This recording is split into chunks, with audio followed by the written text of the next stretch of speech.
رسول اللہ کے دین کی مدد کرنی ہے، میں نے اپنا حصہ ڈالنا ہے خدمت دین میں، میں نے ہر مقام پر معبود کی حفاظت۔ حضرت علی نے ایک مقصد بنا لیا۔ پھر آپ دیکھ لیں بدر میں بھی وہ سب سے آگے ہیں، توجہ میری بات پہ رکھیں یار، میں گفتگو کر رہا ہوں۔ بدر میں بھی آگے، احد میں بھی آگے، خیبر میں بھی آگے، دیواریں ہلتی رہتی ہیں اور در کانپ جاتا ہے، علی کا نام سن کے اب بھی خیبر کانپ جاتا ہے۔ اور جس دن 63 سال کی عمر مبارک میں کوفے کی جامع مسجد میں انہیں خنجر لگا ہے نا، پتہ ہے جب کوئی بندہ زخمی ہوتا ہے تو وصیت کرتا ہے، کوئی بات کرتا ہے، کسی کو بلاتا ہے، تو حضرت علی شیر خدا کو خنجر لگا تو پتہ کیا کہنے لگے لو بھائی رب کعبہ کی قسم میں کامیاب ہو گیا، میں نے ایک مقصد بنایا تھا، وہ اس مقصد کے کام آ گئی میری زندگی، میں کامیاب ہو گیا، میں اپنا مقصد پا لیا، میں کامیاب ہوا۔ اپنی زندگی میں مقاصد بنائے، اپنی زندگی میں کچھ کریں، کچھ حصول خیر کی گفتگو کر رہے ہیں، فلانا کچھ نہیں کر رہا، فلانا کچھ نہیں کر رہا، فلانا کچھ نہیں کر رہا، بھائی ان کو چھوڑیں، آپ یہ بتائیں آپ کچھ کر رہے ہیں؟ آپ کے ذمے وہ ہمارے چوکوں چوراہوں میں ایک کھڈا بن جاتا ہے جس سے ہر گاڑی والے کو تکلیف ہوتی ہے، ٹائر اس میں پڑتا ہے، سب کو گاڑی کے اندر بیٹھ کے ہر بندہ تبصرہ کرتا ہے، دیکھو جی گورنمنٹ کام نہیں کرا رہی، دیکھو جی کھڈا نہیں ہے، یہ تو 10 منٹ کا کام ہے، آپ ذرا گاڑی سائڈ پہ کریں، ایک کئی پکڑیں، ایک دھبڑا لے لیں، یہ تو ابھی ٹھیک ہو جانا تھا۔ لیکن چونکہ مزاج تبصروں کا ہے، کام کرنے کا نہیں، طبیعت گفتگو کی ہے، طبیعت دوسروں پر تنقید کی ہے، کچھ نہ کرنا ہماری طبیعت کا حصہ بنتا جاتا ہے۔ اپنی زندگی کو بامقصد بناؤ، اس سے کوئی کام لو۔ اور پھر جو ہم نے مزاج آج کل بنایا ہے، میری فوٹو آ جائے تو میرا نام آ جائے تو 2 لوگ مجھے بھی جان لیں تو کچھ میرا بھی ذکر ہو جائے تو نمبر آ جائے، نمبر ویڈیو میں آ جاؤں، کوئی تھوڑا سا پتہ چل جائے میں بھی ہوتا ہوں، اس سے کیا ہوگا؟ کیا نتیجہ نکلے گا؟ کیا کامیابی ہاتھ آئے گی؟ نوجوانوں ہمت کر کے، جدوجہد کر کے آگے بڑھنا، کوشش کرنا۔ امام بخاری نے ٹھان لی تھی کہ میں نے جا کے اپنے رسول پاک کی حدیثیں جمع کر دوں۔ پھر ان کا ایک مزاج تھا، ایک ان کی طبیعت تھی، انہوں نے پھر مہینوں کے سفر کیے، پیدل گئے، گلی گلی گئے، اور ذہن بنایا کہ میں نے اپنے نبی پاک کی باتوں کو جمع کرنا ہے۔ کسی جگہ حکم نہیں دیا حضور نے کہ اس طرح کرنا، لیکن امام بخاری کا اپنا جذبہ ہے نا، وہ جب بھی کوئی حدیث لکھنے بیٹھے، پہلے تو انہیں پتہ چلا کہ وہ یہاں سے 500 میل دور ایک بندہ حضور کی حدیث اس کے پاس ہے، پیدل یا گھوڑے پر یا اونٹ پر وہ بیٹھ کر گئے، پھر وہاں سے وہ حدیث لکھ کر لائے، اور جب لا کے وہ کتاب میں درج کرنے لگے تو پہلے انہوں نے غسل کیا، پھر خوشبو لگائی، پھر درود و سلام پڑھا، اپنی زندگی لگا دی حضور کی باتیں جمع کرنے، اپنی عمر ساری اس میں لگا دی۔ امام اعظم ابو حنیفہ رحمۃ اللہ علیہ نے دیکھا کہ امت کو فقہ کی ضرورت ہے، انہیں کتاب و سنت کی روشنی میں مسائل حل کر کے دینے، آنے والے جدید مسائل کو کس طرح حل کرنا ہے۔ تو امام صاحب نے اپنی زندگی لگائی، اس میں وہ کام کر کے دیکھا، یہ ابھی ماضی قریب میں دیکھیں 100 سال پہلے اعلیٰ حضرت بریلوی ارادہ بنایا تھا حضور کی امت کو دین بتانا ہے، نہ اپنی پریس ہے، نہ اپنے پاس ٹیم ہے، نہ بہت بڑے لوگ بیٹھے ہیں، اکیلے ہیں فاضل بریلوی، لیکن اکیلے بیٹھے ہیں 1000 کتاب لکھ ڈالی ہے، 1000 کتاب لکھ لی، کوئی جذبہ ہے، کوئی جدوجہد ہے، کچھ کرنا ہے۔ ہمارے بچے کچھ کرنا نہیں چاہتے، صرف تبصرے کرتے، زیادہ سے زیادہ پوچھو نا آپ کیا کرنا چاہتے ہیں، بیٹا کیا کرتے ہو؟ وہ کہتے میں نے کاغذ جمع کرایا، باہر جاؤ۔ او بھائی جب جاؤ گے تب چلے جانا، یہاں تو کچھ کرو گا، اپنے آپ سے کوئی کام تو لو نا، کوئی ڈیوٹی تو کرو نا، کوئی ہمت تو کرو، کچھ کام شروع کرو۔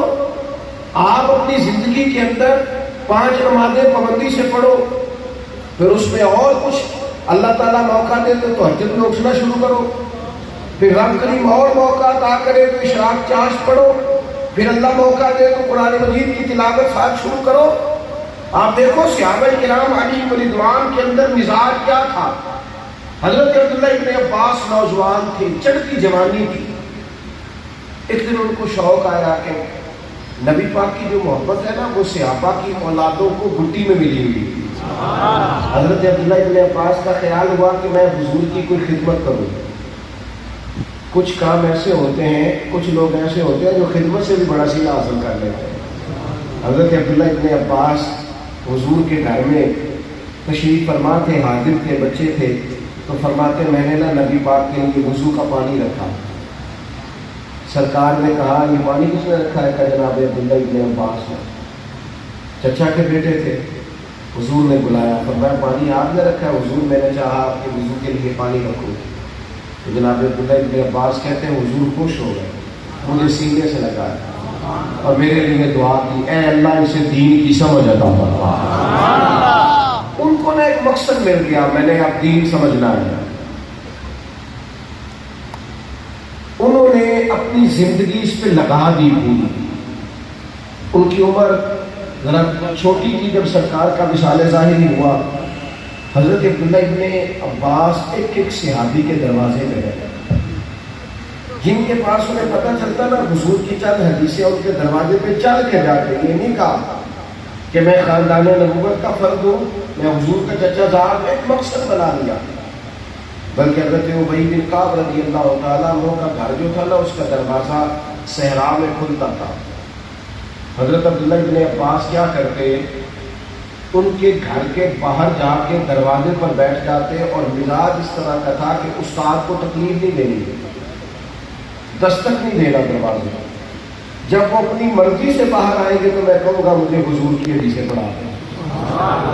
خود دستک نہیں دینی, دروازے پہ لیٹے ہوتے. فرماتے کئی دفعہ یوں بھی ہوتا کہ میں تھک جاتا تو میں لیٹ جاتا, اور جب ٹھنڈی ہوائیں مدینہ چون کے گزرتی تو کچھ ریت بھی ہوتی, میرے بالوں میں پڑ جاتی, پر میں لیٹا ہوں. مقصد ہے نا, ایک مقصد ہے کہ محبوب کی باتیں جمع کرنی ہے, کچھ طے تو کیا نا زندگی.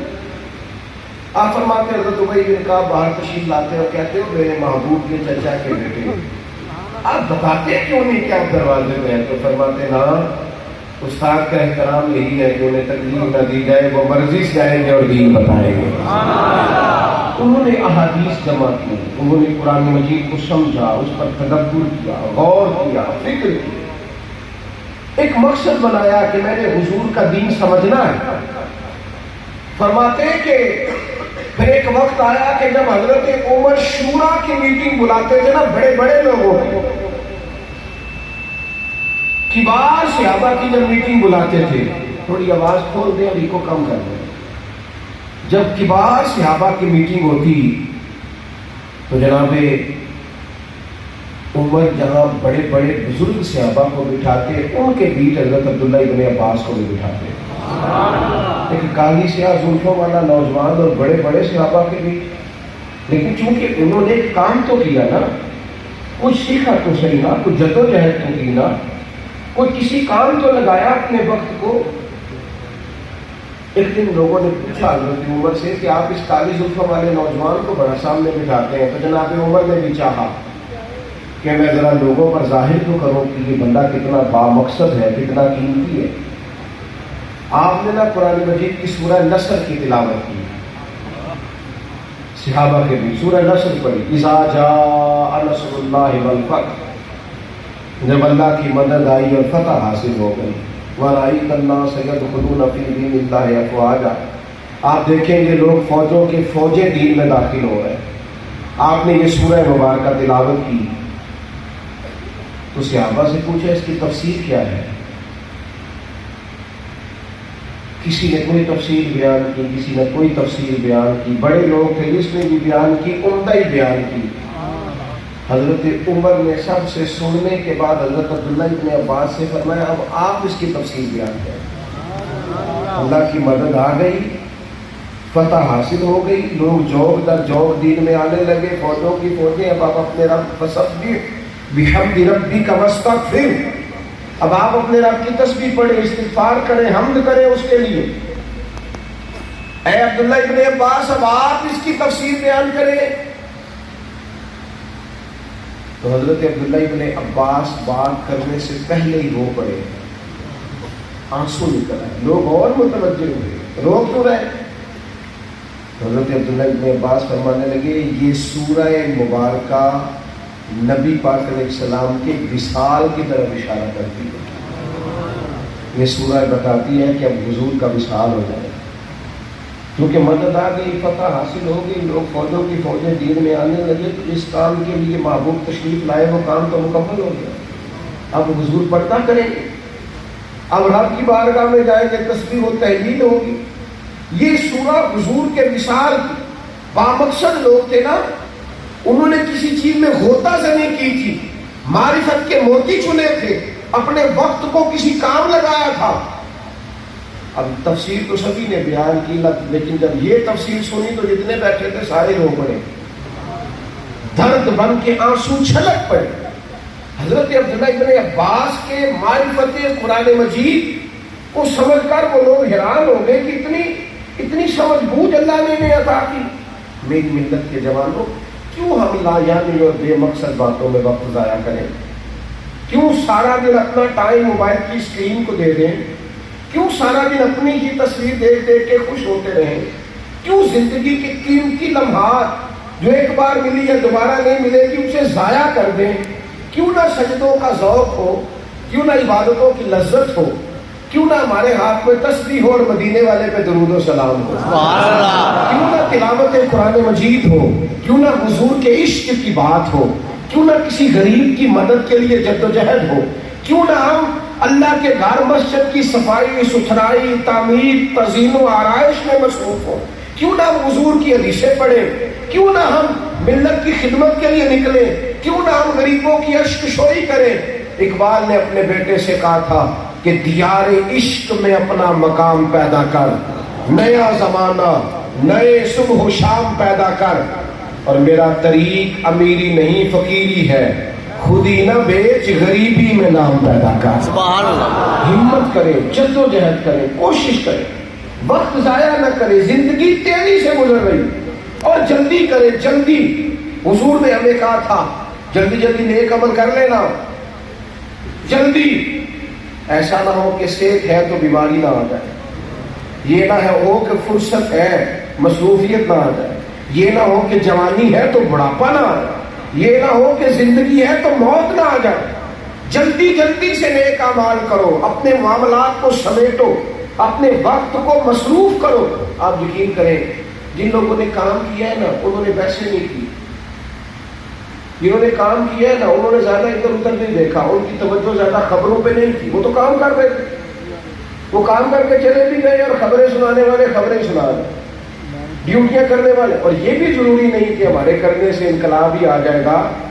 مؤذن کے ذمہ یہ ہے کہ وہ وقت پہ اٹھ کے اذان پڑھے، وہ اذان دے دیں، وہ اذان سنا دیں. اللہ لوگوں کو نماز کی توفیق بھی عطا فرمائیں گے. لیکن ہمت تو کریں، اذان تو پڑھیں، کوشش تو کریں. لیکن ہم جدوجہد ہی نہیں کرتے. ہمارا مزاج ہم جس بندے سے پوچھو تبصرے کرتا ہے. وہ کہتا ہے فلاں کی وجہ سے میں ناکام ہو گیا، فلاں بندے کی. میں اکثر کہتا ہوں یہ تو بزدلوں والا کام ہے، اپنی غلطیاں دوسروں پہ ڈالنا. میں فلانے کی وجہ سے ناکام ہوں، تو بزدلوں والا کام ہے. زندگی کے اندر آپ کہاں تھے؟ آپ کو ساری سوجھ بوجھ ہے. جہاں جہاں بھی ہم ناکام ہوتے ہیں ہماری اپنی غلطیاں ہوتی ہیں. ہم وقت کو ضائع کرتے ہیں، ہم توجہ نہیں دیتے، ہم ٹائم نہیں دیتے.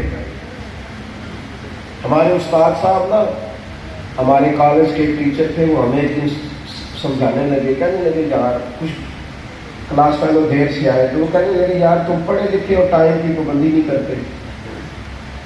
کہنے لگے میرے والد ان پڑھ ہے، تمہیں تو تعلیم کی فکر ہے نا، تم نے تو علم کی بات کرنی ہے نا، علم کی فکر ہے تمہیں، سمجھنے کی تمہاری شعوری زندگی ہے. کہتے ہیں میرے ابا جی نے 2 بھینسیں رکھی ہوئی، انہیں 2 بھینسوں کی فکر ہے. لیکن کمال بات ہے نا کہ دنیا ساری سوئی ہوتی ہے اور وہ اٹھ کے صبح اپنی بھینسوں کے پاس پہنچ بھی جاتے ہیں. تو تم تعلیم کے علم کے میدان میں کام کر رہے ہو اور سویرے 9 بجے تک اٹھتے نہیں. اور جس کو 2 بھینسوں کی فکر ہے پھر کیا کہا جائے؟ تمہیں ان پڑھ کہا جائے یا اس بندے کو کہا جائے؟ اسے سمجھدار نہ کہا جائے جسے 2 بھینسوں کی فکر ہے اور تہجد کے وقت چلا جاتا ہے. وہ کہتا ہے میں نے دیکھنا ہے کہ سردیوں میں کہیں زیادہ ٹھنڈی جگہ تو نہیں، پانی تو نہیں کھڑا، صفائی کی ضرورت تو نہیں. اپنے کام پر توجہ دے یار، کچھ کر جائے زندگی. ورنہ یہ مت سمجھے کہ دنیا آپ کو یاد رکھے گی. لوگ نام نہیں یاد رکھتے، لوگ کام یاد رکھتے ہیں. جو کام کرتا ہے وہ یاد رہتا ہے. آپ کہیں بڑے اسمارٹ ہوتے ہیں تو تختیاں لگی رہیں گی، تختیاں تو بدل جاتی ہیں. حکومتیں بدلی تو تختیاں بھی بدل گئی. اگر آپ باصلاحیت ہیں، اگر آپ سمجھدار ہیں، اگر آپ باشعور ہیں، اپنے وجود سے کوئی کام لیں. ملا رومی رحمۃ اللہ علیہ فرماتے ہیں کہ ایک علاقے کے اندر نا ایک بیماری بار بار پھیلتی تھی، کوئی وبا تھی. تو حکیموں طبیبوں سے بات ہوتی کہ اس کا علاج کیا ہے، تو وہ ایک جڑی بوٹی بتاتے ہیں. تو وہ جڑی بوٹی تھی 4 پہاڑیاں تھی بہت اونچی، ان پہاڑیاں کے اوپر وہ جڑی بوٹی تھی. اب وہاں چڑھا ہی نہیں جا سکتا تھا، جو چڑھتا پھسل جاتا. لیکن لوگ بڑے بیمار تھے. ایک بندہ کہنے لگے یار کب تک ہم اپنے لوگوں کو اسی طرح بیمار پریشان مرتا دیکھیں گے؟ اگر وہاں علاج ممکن ہے تو اس تک پہنچنا چاہیے. اس نے ہتھوڑا پکڑا. میری بات کی سمجھ آ رہی ہے؟ اللہ کرے آپ کو سمجھ آئے، آمین تو کہہ دیں. اللہ کرے ملت کے جوانوں کو سمجھ آ جائے. اس نے اکیلے بندے نے ہتھوڑا پکڑا، اس نے ایک پہاڑ کاٹنا شروع کر دیا. لوگ کہنے لگے یہ کیا کاٹ رہے ہو؟ کہنے لگا رستہ بنا رہا ہوں. انہوں نے کہ پاگل ہو گیا، یہ تو رستہ بنا ہی نہیں سکتا، پہاڑ ہی بڑا اونچا ہے. اس نے کہا یار چلو ساتھ نہیں دے سکتے تو حوصلہ تو نہ توڑو میرا. تم تو حوصلہ توڑ رہے ہو، اور میرا حوصلہ تو نہ توڑو، مجھے جدوجہد کرنے دو، آگے بڑھنے دو. جو بھی آتا نا حوصلہ شک نہیں کرتا، لیکن وہ بندہ بڑھ رہا ہے، آگے جا رہا ہے. اللہ اکبر. اس نے ایک پہاڑ کاٹا، سیڑھیاں بنائی تو سالوں لگ گئے، سالوں. اب دوسرا پہاڑ کاٹنا شروع کیا، پھر سالوں لگ گئے. 2 پہاڑ بھی نہیں پورے کاٹ سکا تھا کہ موت کا وقت آ گیا. اب لوگ تانے دینے والے اس کے پاس آئے کہ کیا حاصل ہوا، تو نے کیا کمایا، کاٹ تو سکا نہیں، نتیجہ کیا نکلا؟ موت کا وقت آ گیا، ابھی 2 پہاڑ کٹے ہیں، 2 باقی ہیں. وہ کہنے لگا تم بیوقوف ہو، میں الحمدللہ کامیاب ہو گیا ہوں. انہوں نے کہا تو کیسے کامیاب ہوا؟ وہ کہنے لگا میں نے آدھا سفر تو آسان کر دیا کہ نہیں. اب جو میرے بعد آئے گا نا سفر شروع کرے گا، وہ صفر سے نہیں شروع کرے گا. میں نے 50% سفر آسان، ہم نہ 50% کرنے کو بھی تیار نہیں. ہمارا مزاج نہیں. ہمارے بزرگوں کا یہ طریقہ تھا کہ وہ کہتے تھے میں اپنے حصے کی ڈیوٹی کروں گا، میں اپنے حصے کی جدوجہد کروں گا، میں کوشش کروں گا، میں ہمت کروں گا، میں آگے بڑھوں گا. ملت کا جوان سارا دن فارغ گھومتا ہے، وہ تبصروں میں وقت گزارتا ہے.